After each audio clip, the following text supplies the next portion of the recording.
Buenas tardes a todas y todos los que nos acompañan aquí en la sala de Zoom y los que nos acompañan también vía streaming por Facebook. Bienvenidos a esta conferencia con el doctor Rafael Pedregal Cortés. Mi nombre es Juan Páez Cárdenas y bueno, voy a hacer una pequeña presentación del doctor Rafael. Rafael Pedregal Cortés es doctor en estudios globales por la Universidad de Leipzig, Alemania. Cuenta con una maestría en estudios sobre Estados Unidos por la Universidad de las Américas, Puebla. Es también especialista por el Colegio de la Frontera Norte en Migración Internacional, entre otros estudios. Recientemente concluyó su estancia postdoctoral aquí con nosotros en el Instituto de Investigación y Desarrollo Educativo de la Universidad de Baja California, becado por el CONACYT, estuvo apoyándonos en nuestro proyecto de CONACYT, en el cuerpo académico Discurso, Identidad y Prácticas Educativas. Su experiencia académica y de investigación está vinculada con las temáticas de internacionalización y comparación de sistemas de educación superior y la movilidad estudiantil internacional, las relaciones México-Estados Unidos, la integración de América del Norte desde las perspectivas social y cultural, así como educación y migración nacional e internacional. En el tema de la educación superior, su investigación ha sido publicada en un libro y en diferentes artículos, así como ha participado en diferentes congresos nacionales e internacionales. Entonces, ahora nos va a presentar la conferencia, la Escuela Intercultural Bilingüe y los profesores indígenas del Valle de San Quintín, migración y arraigo a Baja California. Pues es un gusto para mí presentar a Rafael, que estuvo con nosotros aquí un año y que estuvo también en la zona sur de nuestro estado, y pues mucho interés por saber un poco de los resultados de esta investigación. Adelante, Rafael. Sí, pues muchas gracias, doctor Juan, por la presentación. Y bueno, gracias también por coordinar y gracias por esta invitación que se me hace para compartir un poco de mi experiencia y de los resultados de mi estancia postdoctoral. Entonces, pues traje preparado aquí una presentación que vamos a ver y a partir de aquí voy a hacer mis comentarios. ¿Alcanzan a verla? Sí. Sí, doctor. Todo se ve. ¿Sí? Ok, perfecto. Bueno, como ya comentó el doctor Juan Páez, bueno, el título de esta presentación es La Escuela Intercultural Bilingüe y los profesores indígenas del Valle de San Quintín, migración y arraigo a Baja California.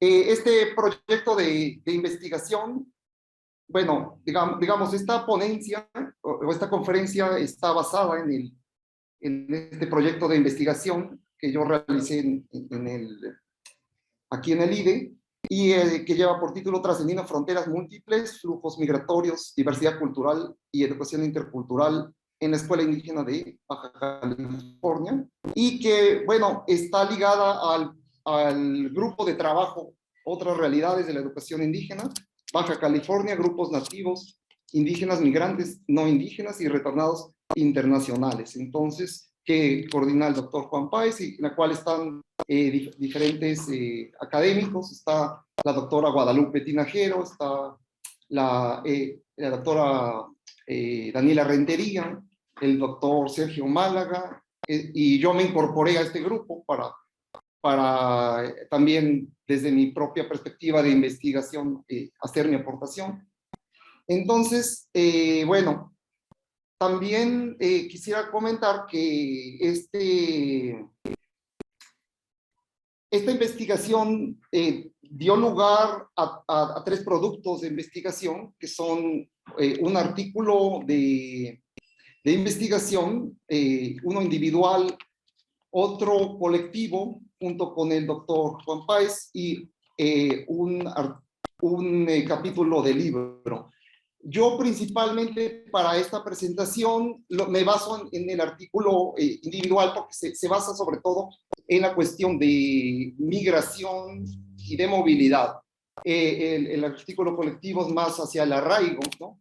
Y bueno, el capítulo del libro está más bien basado en lo que yo llamo viñetas etnográficas, que más que nada se basan en la cuestión de ciertas problemáticas educativas observadas allá en San Quintín, a partir digamos, más la observación etnográfica o observación participante. Entonces, pero yo lo que hago aquí es introducir estas viñetas, las voy entremezclando, y entonces cuando vean el fondo color cian, digamos, entre azul y verdoso, son un poco estas viñetas, en la cual trato de darle voz a los profesores indígenas migrantes del Valle de San Quintín, a quienes pues también considero que son los actores hasta cierto punto centrales, ¿no? A quienes yo debo también esta investigación y de quienes yo aprendí también bastante, ¿no? Al igual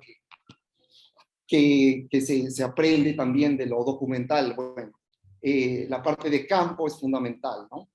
Empezaré por la relevancia de la investigación y bueno, diré que es importante porque refleja o retoma algunos de las temáticas más importantes del México contemporáneo, no todas, pero hablar de un proyecto de investigación que hable de educación, que es el tema de hecho del IDE, pero también no solo eso, sino del multiculturalismo, específicamente el multiculturalismo indígena y cómo se relaciona con los mestizos, de la globalización y de la migración, es, digamos, que algunos de los temas más importantes que de este México actual.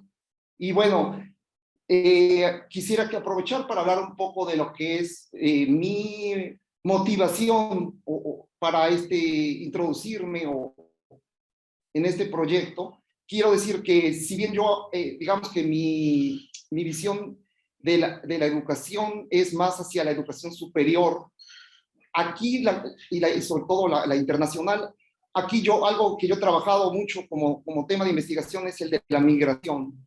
Y entonces lo que quería es como que acercarme o tener una aproximación a esta educación indígena y esta de la migración prácticamente incluye. O sea, no se habla de indígena acá, no se habla de es casi sinónimo, digamos. Entonces, bueno, hablando del contexto local, diremos que esta investigación se centra en lo que se llama el Valle de San Quintín, Baja California, que, bueno, para los que no lo pudieran ubicar, digamos que está al sur de la ciudad de Ensenada y que se incluye una serie de poblaciones, tanto o una mezcla, y voy a entrar a eso después, de lo rural con lo urbano, a lo largo de la carretera transpeninsular, ¿sí? La que recorre Baja California de norte a sur, y allí es donde se da este estudio, fundamentalmente en las delegaciones de Camalú, Vicente Guerrero y Lázaro Cárdenas, que es donde se ubican las escuelas donde yo estuve. La actividad económica, como sabemos, es fundamentalmente agrícola en San Quintín, y esto ha dado lugar a la migración de población indígena, sobre todo, que se ha incorporado a la industria agronómica como mano de trabajo. Y bueno, también aquí diremos que es producto de las migraciones que vienen de varios estados del sur y del centro de México, pero que fundamentalmente, de acuerdo con las estadísticas, son del sur de México, y mayoritariamente, hay muchas, la mayoría son del estado de Oaxaca, y de ese estado la mayoría son pertenecientes a la etnia de los mixtecos. También, bueno, los mixtecos los hay en el estado de Guerrero y en el estado de Puebla. Pero bueno, este es más o menos para poner en el contexto local. Y bueno, ya a nivel educativo, bueno, se dio trabajo en lo que llama la Escuela Intercultural Bilingüe de nivel primaria, ¿sí? Bueno, el contexto temporal fue el ciclo escolar 2021-2022, ¿sí? Pero que fue interrumpido, desgraciadamente, porque los niños no pudieron entrar a clases, digamos que hubo dos situaciones que cortaron y que hicieron que las escuelas se cerraran, se cortó este proceso educativo. Uno fue la pandemia, que pues ya todos conocemos, y el otro fue un paro escolar por falta de pagos hacia los profesores, que también impidió que se hiciera el trabajo normal, por así decir, y posteriormente el regreso a clases. Aquí podemos ver en esta fotografía un lavamanos que se usa para sanitizar y bueno, esto ya cuando regresaron los niños a sus actividades. Y bueno, voy a leer aquí, esta ya es una opinión del profesor Celso en la escuela de Camalú, y dice, oh no, la pandemia vino a impactar fuerte. El aspecto académico es un tiempo que prácticamente no se va a recuperar. La cuestión académica, pero pienso que es una cuestión única que las familias en general tuvieron para comprender y aprender. Entonces aquí lo que podemos ver es que hay un optimismo por parte de los profesores porque ellos no lo vieron esto como una cuestión, digamos, solamente negativa que perjudicó al proceso educativo, sino que la parte, digamos, positiva de esto es que es posible, digamos, comprender también y aprender en casa, ¿no?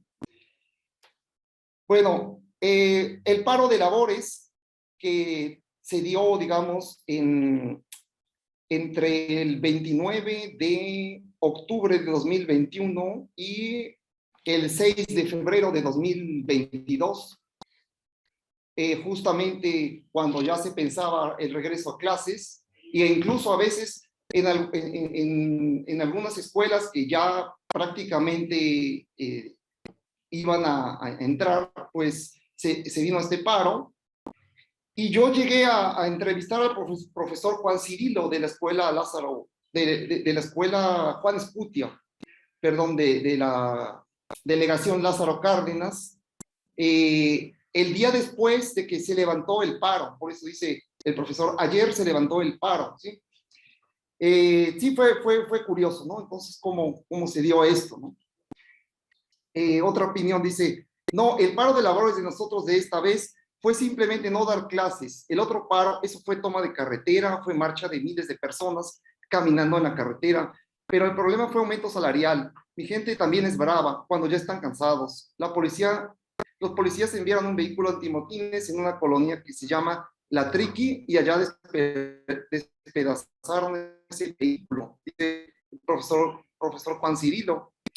Aquí, bueno, también habla de cómo la comunidad mixteca, ¿no? Oaxaqueña, también es muy común, ¿no? en los indígenas de Oaxaca, la capacidad de organización, de activismo, y dice que ellos son tranquilos, pero también no aceptan que se les niegue sus derechos laborales o de cualquier otra índole, ¿no? Derechos humanos, pero en este caso fue más bien fue algo diferente, ¿no? Fue un paro de labores. Y entonces así en este contexto se da el regreso a clases y bueno, surgen estas preguntas, ¿cómo recuperar los contenidos? ¿Cómo van a ser las clases presenciales y a qué cursos se les va a dar prioridad? Aquí lo que ocurre entonces es que, bueno, cuando hice observación en una de las escuelas, pues yo lo que me di cuenta es que principalmente o más bien las clases eran fundamentalmente de matemáticas y español. O sea, no estaban dando la clase de lengua indígena, lo cual pasó, digamos, a segundo término. Y bueno, se hicieron juntas de profesores para analizar la situación de qué contenidos se iban a dar. Se se llevaron a cabo entonces la organización del regreso, digamos que escalonado. Y unos niños iban unos días, otros iban otros días. Entonces ese tipo de acciones se tomaron, ¿no? Y obviamente las acciones sanitarias. Bueno, al proyecto que yo denomino, en el nombre utilizo el término fronteras múltiples, quisiera hablar un poco acerca de esto, de qué es qué fronteras múltiples. Y no tan solo me refiero a fronteras geográficas o físicas, sino como son las fronteras nacionales que hay entre los estados de la República o la frontera internacional, que es la que hay entre nuestro país y Estados Unidos, donde hay estos flujos también de padres de familia que van allá y que regresan, etcétera, ¿no? Sino también la frontera entre indígenas y mestizos y la que hay entre el medio urbano y el rural y la que hay entre lo local y lo global, que es lo que en lo que voy a abundar ahora. Bueno, estas fronteras nacionales e internacionales, bueno, son las fronteras físicas, geográficas, y dan lugar a las migraciones internas o las migraciones que hay dentro de nuestro país, desde los estados sureños, que ya hemos mencionado, hacia el noroeste de México. Pero bueno, también hay estas fronteras transnacionales, o perdón, estas migraciones transnacionales de este ir y venir entre ambos países. Y aunque se han restringido ya mucho por los Estados Unidos los procesos migratorios, por el reforzamiento de las fronteras, por reforzar la seguridad, por evitar los indocumentados, bueno, ahora con las visas H2A, que son para trabajadores agrícolas temporales, es un poco un regreso al programa Bracero que hubo entre México y Estados Unidos entre los años 40 y 60, y eso ha hecho que, bueno, haya padres de familia también o agricultores que regresen. Esta frase de Velasco y Rentería, la multiculturalidad y la dinámica intercultural de la escuela indígena es producto de las migraciones. Bueno, la otra frontera entre indígenas y mestizos, aquí hago mención de Guillermo Bonfil, que habla del México profundo, ¿no? Y dice que hay un México profundo, que es el que tiene raíces mesoamericanas, que básicamente son los indígenas que viven ahora en la época moderna, pero que todavía mantienen sus raíces y sus tradiciones. Y luego el México imaginario, que seríamos nosotros los mestizos de Latinoamérica, que tratamos de emular a la civilización occidental, ¿no? Y bueno, esas diferencias, ¿no? que existen, básicamente de eso trata. Y bueno, la idea de otra autora, que es Irma Juárez, en la cual dice que la frontera en Baja California, la adscripción étnica, ¿no? Es como frontera, ¿sí? Y bueno, aquí uno de los propósitos de la escuela indígena o intercultural bilingüe también es como que borrar hasta cierto punto estas fronteras entre ambos grupos. También está la frontera entre lo rural y urbano, y aquí, bueno, es interesante esta idea de lo que llama Gramont, la nueva ruralidad. Y esto se ve muy claro en San Quintín, donde cada vez más difícil determinar qué es lo rural y qué es lo urbano, más bien están entremezclados, ¿no? Y que habla también este autor de que hay una ruralidad de lo urbano y una urbanidad de lo rural, ¿no? Entonces, en San Quintín, pues, circulan por igual trailers que exportan productos que van a Estados Unidos, y también circulan transportes de servicio urbano viejos. Aquí puse un school bus, que es un transporte de Estados Unidos, como de esos que se usan para llevar a los niños a la escuela. Aquí en San Quintín se les da el uso de transportar hacia los ranchos, o sea, hacia las empresas agrícolas, a los trabajadores. Y bueno, aquí hablo de la independencia porque, bueno, aquí lo que ocurrió es que antiguamente los trabajadores agrícolas vivían en campamentos o lo que llaman las cuarterías, y después se encontraron su independencia a la hora de formar colonias a través de diferentes formas, consiguieron terrenos y formaron colonias urbanas, ¿no? Bueno, aquí también La otra frontera es la que hay entre lo local y lo global, en la cual la escuela intercultural bilingüe media entre estas dos, estos dos conceptos, ¿no? Y bueno, pueden ver ustedes que hay una agricultura tradicional, pero también una agricultura de industria, de exportación. Hay por un lado el sur y el centro de México, que es más agrícola, y bueno, está también la modernidad de Estados Unidos, que está ahí a la vuelta, las lenguas indígenas que tratan de persistir de hacerse un espacio, y por otro lado la influencia del inglés, la celebración del Día de Muertos contra el Halloween, la comida regional y el fast food. El tequio, ¿no? El tequio es una forma de cooperación colectiva entre las comunidades indígenas, ¿no? Por ejemplo, se empleó el tequio para la limpieza de las escuelas antes del regreso a clases, en la cual todos cooperaban, ¿no? De manera voluntaria, ¿no? Y luego está el individualismo, ¿no? Que también tiene una influencia fuerte anglosajona. Y bueno, aquí están dados estos procesos de migraciones y de arraigo, ¿no? Donde están coexistiendo, ¿no? Tanto las movilidades humanas que llegan para asentarse en San Quintín a través de diferentes situaciones. Y por otro lado, las migraciones que van y vienen y una serie de diferentes tipos de migraciones. Entonces es un poco de lo que dije en la diapositiva. La cuestión de cómo se arraigan, ¿no? los migrantes, ¿no? Bueno, el objetivo del trabajo es conocer mejor el impacto de las migraciones en la escuela indígena de Baja California a partir de descubrir las trayectorias y patrones migratorios de los sujetos relacionados con la escuela intercultural bilingüe, profesores, padres de familia y niños. Como preguntas de investigación, ¿cuál es el impacto de la migración en la escuela indígena de Baja California? ¿Cuáles han sido las trayectorias migratorias de los profesores indígenas y los patrones migratorios al Valle de San Quintín, ¿no? Entonces, el impacto, bueno, es un concepto un poco más subjetivo, pero lo traté de abordar a partir de lo que son las trayectorias y los patrones migratorios. El marco teórico está basado en las teorías de la transnacionalización, ¿no? Lo que es el espacio social transnacional y el circuito migratorio transnacional, ¿sí? Entonces, estas son las definiciones de los dos. No voy a entrar así tanto en detalle, pero bueno, aquí la idea es que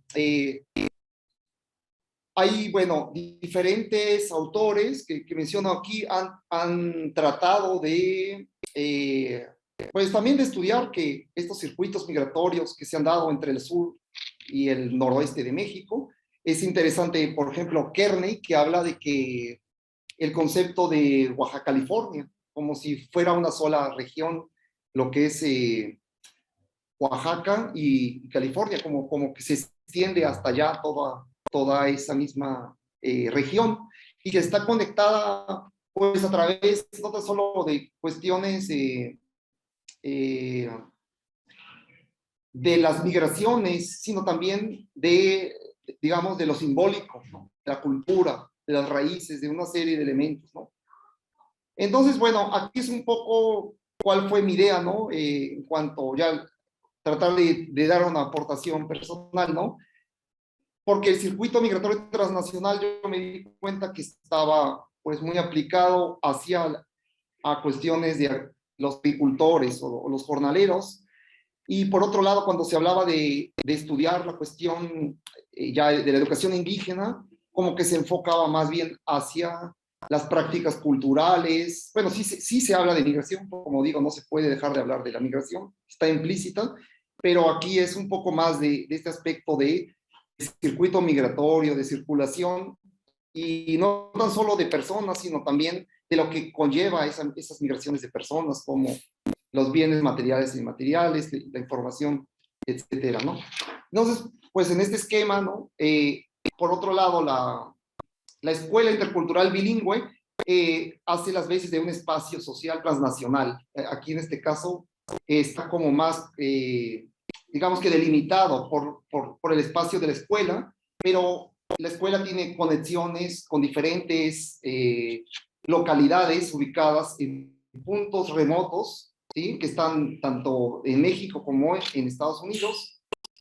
Y esta escuela está también dentro de un circuito migratorio transnacional. Ese circuito migratorio más bien está conformado más bien por el tránsito de los migrantes, por sus flujos, y van constituyendo ese espacio conforme ellos se van moviendo, ¿no? Pero con ello van movilizando también ideas y cultura y otra serie de aspectos subjetivos, ¿no?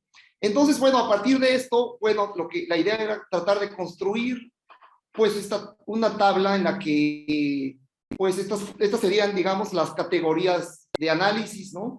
En la cual hay varios tipos de circulación que siguen diferentes patrones migratorios. Está la circulación de la gente con los diferentes tipos de migraciones, ¿sí? Por ejemplo, la migración permanente de los profesores indígenas que se asentaron en San Quintín, pero también hay migraciones entre los profesores, entre Baja California, su lugar de origen, o entre Estados Unidos.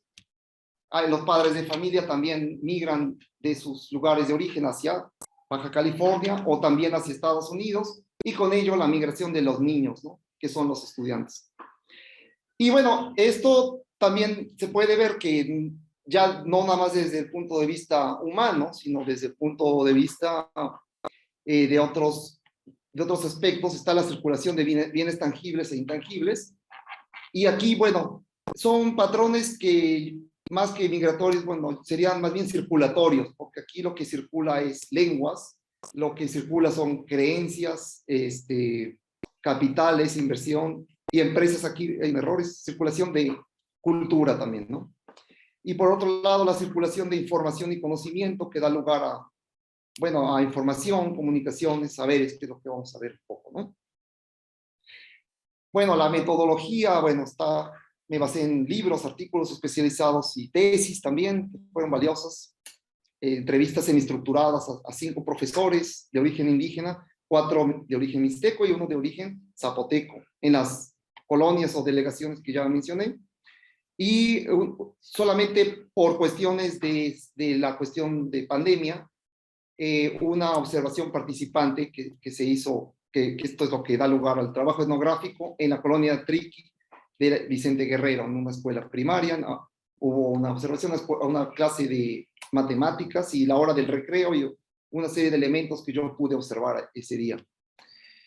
El diseño de investigación, bueno, aunque como digo, también tiene un elemento etnográfico, pero básicamente es un estudio de narrativas que está basado, bueno, en el análisis de estas entrevistas semiestructuradas, y se usa como técnica de análisis de datos, bueno, el análisis del discurso y la historia oral temática, ¿sí? Se trata como dice Aceves, reconstruir la memoria colectiva de la comunidad social donde están insertos los narradores.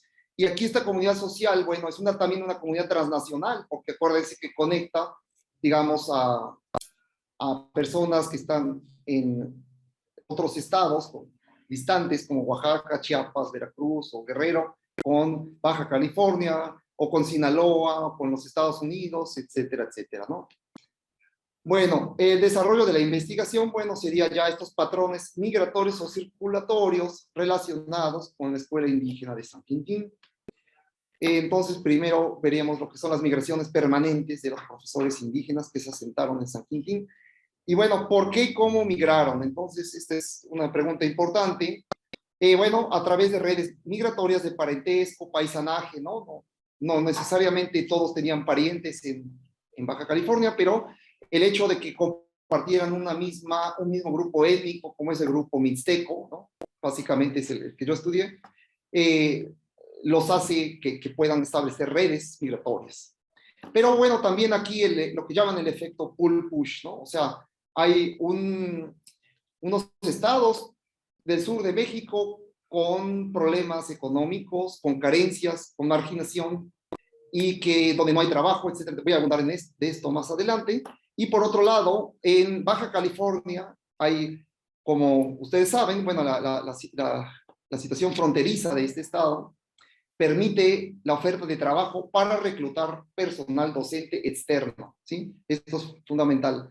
Y bueno, pues aquí lo básico que se entiende es que como en Baja California han migrado tantos grupos de origen indígena del sur, como los mixtecos o los zapotecos o los criques, hace falta personal docente para atender estas escuelas y estas necesidades en la escuela de educación indígena, ¿sí? Pero bueno, aquí hago un paréntesis para mencionar que digamos que una particularidad de la escuela indígena en Baja California, o dos particularidades, sería una, su condición fronteriza, y otra sería el hecho de que la escuela indígena básicamente atiende y está organizado y está constituido por indígenas que no son nativos del estado de Baja California, sino que son migrantes porque proceden del sur. Cuando hay otros migrantes que son los nativos, los pucapá, los quiliguas, los cochimíes, todos estos que ustedes también, los de Baja California, conocen mejor, ellos no están tan representados en esta escuela, en parte por, no quiere decir que no haya escuelas que no atiendan a esos grupos, pero es porque son minoritarios esos grupos en números, ¿no? Y a veces a lo que se dedican es a luchar porque sobreviva su grupo étnico y que sobreviva su lengua. ¿Por qué emigraron? Bueno, en entrevista al profesor Celso dice, en ese tiempo aquí en Baja California, en la región donde estamos, hubo un auge en la agricultura y captaban trabajadores, creaban campamentos y pues se tenía que brindar servicios de educación. Es básicamente, es un resumen, ¿no? De por qué, ¿no? Esta necesidad, ¿no? Que se da. El mismo profesor, bueno, aquí hay una cita donde él habla también su situación y que permite ver la problemática. Dice, yo procedo de un pueblo rural, un pueblo originario, donde mayoritariamente es de lengua zapoteca. De ahí soy, y en ese tiempo, mis papás campesinos, dice, no hay un medio, pues se refiere a que no hay las posibilidades de desarrollo de trabajo. Dice, incluso yo en la secundaria para cruzarla, yo caminaba diario 1 hora y media para llegar a la escuela, cruzando ríos y todo. Y lo mismo de ida y vuelta, diario todos los días. Y eso, digamos, fue posible porque físicamente era posible transitarlo.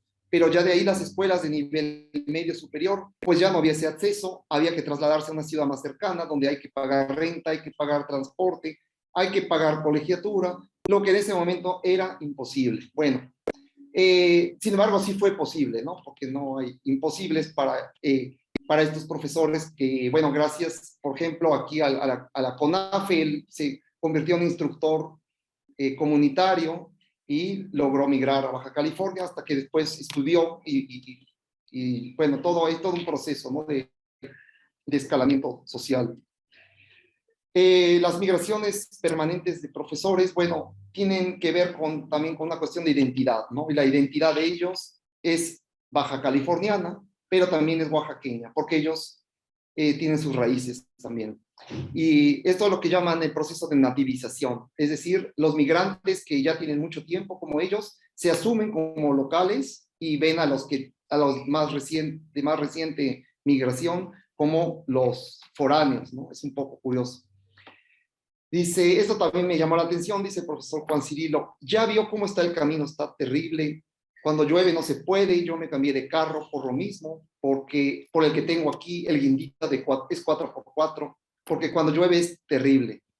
Bueno, esto, bueno, lo que se puede observar aquí es que, y eso me tocó verlo, en San Quintín hay muy pocas calles pavimentadas y lograr que las pavimenten es difícil, ¿no? Y cuando llueve, pues entonces se hace lodo y los profesores, bueno, lo que para nosotros podría ser un lujo con un coche una camioneta 4x4, para ellos es una primera necesidad, ¿no? Luego, bueno, la migración de los profesores entre San Quintín y sus lugares de origen está muy dado por la familia y la cultura, porque ellos tienen algún pariente, un padre, un hermano, que ellos no pudieron migrar y se quedaron allá, pero que la necesidad hace que tenga que ir a visitarlos, a ver a su familia.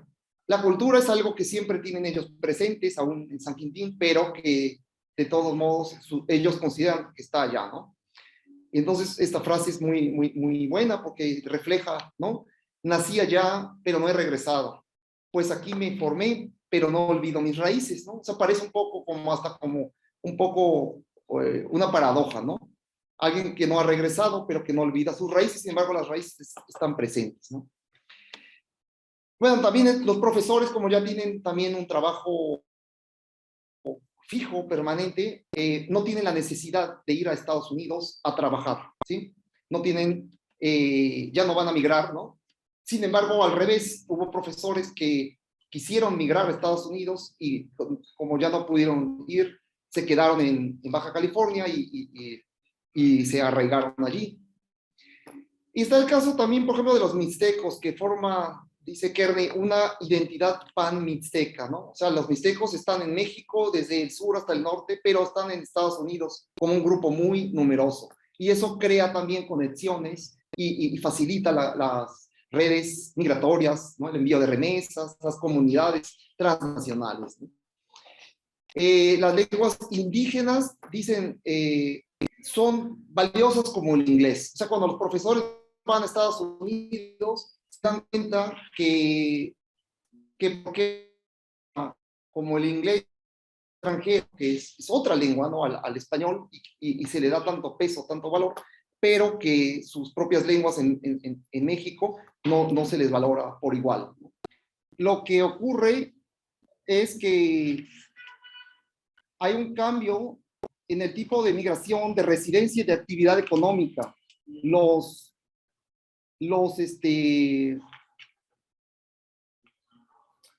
migrantes, ¿no? Que ya han cambiado del campamento a las colonias populares, ¿no? Que han formado. Y si anteriormente eran agricultores, ahora son principalmente, siendo agricultores, pero hay otra serie de profesiones, ¿no? Otras actividades económicas, ¿no? Comercio, industria, etcétera, ¿no? Y bueno, San Quintín refleja esa diversidad producto de las migraciones. Hay una migración permanente y una estabilidad escolar, ¿no?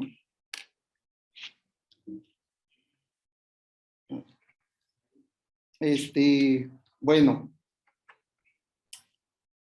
la migración de los padres de familias hacia los Estados Unidos, ¿sí? Ese es otro aspecto. Se da el sueño americano y la búsqueda de oportunidades gracias a las visas H2A, ¿sí? La migración laboral no permanente, el trabajo temporal en Estados Unidos y el regreso a San Quintín, lo que mencionaba, ¿no? Como era antes, en la época del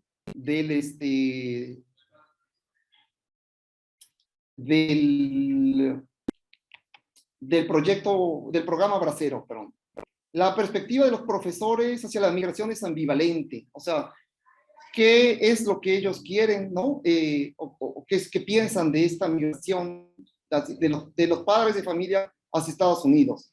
Bueno, que es bueno que los profesores, que los padres de familia puedan encontrar mejores oportunidades de trabajo y laborales, pero eso también dificulta hasta cierto punto el desempeño escolar de los estudiantes. ¿Por qué? Porque ya no se concentran bien, ya su rendimiento no es el mismo, ¿sí? Luego está pues, la migración, ¿sí? La cuestión de, bueno, estas dificultades que se encuentran los profesores en sus zonas de, digamos, de donde son de procedencia, como el caso del estado de Guerrero, ¿no? Que tienen dificultades para accesar a Internet, para tener acceso a un medicamento, para ir a una farmacia, para ir a una tienda de servicio. Los trayectos son largos y tienen que caminar jornadas largas de varias horas, ¿sí? caso de la migración de los niños estudiantes, producto de las decisiones son producto de las decisiones de sus padres. Hay una gran diversidad de los niños en las escuelas indígenas y bueno, el riesgo de la deserción escolar también por la migración de los padres, ¿no? Bueno, aquí una cita de Schmel, que es donde habla de los niños indígenas que son de los estados del centro y sur del país y cómo migran sobre todo al noroeste, ¿no? Por el abandono del campo, por el abandono del campo. Hasta ahorita, ¿cómo va bien la transmisión? Sí, hasta ahorita te estamos escuchando bien. Sí, me interesa mucho saber esto, ¿no? Porque no estoy sabiéndolo si me han escuchado, ¿no? Bien. Al principio también, ¿verdad? ¿Escucharon todo? Sí, sí, la mayor parte lo hemos Sí. escuchado bien. Bueno, está luego la circulación de elementos culturales, ¿sí? Como aquí podemos ver las tlayudas oaxaqueñas que todos a lo mejor alguna vez han probado, ¿no? Es un elemento gastronómico, pero que está presente en San Quintín también, ¿no? Luego está una serie de elementos culturales, ¿no? Que son productos de la migración de las diferentes etnias, ¿no? Como dice la doctora Rentería. Y bueno, está la reproducción de prácticas culturales a través de la escuela y sus actividades, ¿no? Lo que es la práctica del himno nacional mexicano en lengua indígena, lo que es, por ejemplo, elaborar cuadernos con leyendas, ¿no? De indígenas, ¿no? Puede ser. Pero también, bueno, está la formación de grupos culturales, ¿no? Hay profesores que son de comunidades lejanas de Oaxaca que se encuentran con personas que son de la misma comunidad de la que son ellos, se las encuentran allá en San Quintín y forman grupos que incluso llegan a ser muy numerosos, ¿no? Me encontré, por ejemplo, un profesor que tiene, bueno, un grupo que es director, además de ser director de escuela, es director de un grupo al que se llama los miguelinos, por ser de una población que se llama San Miguel.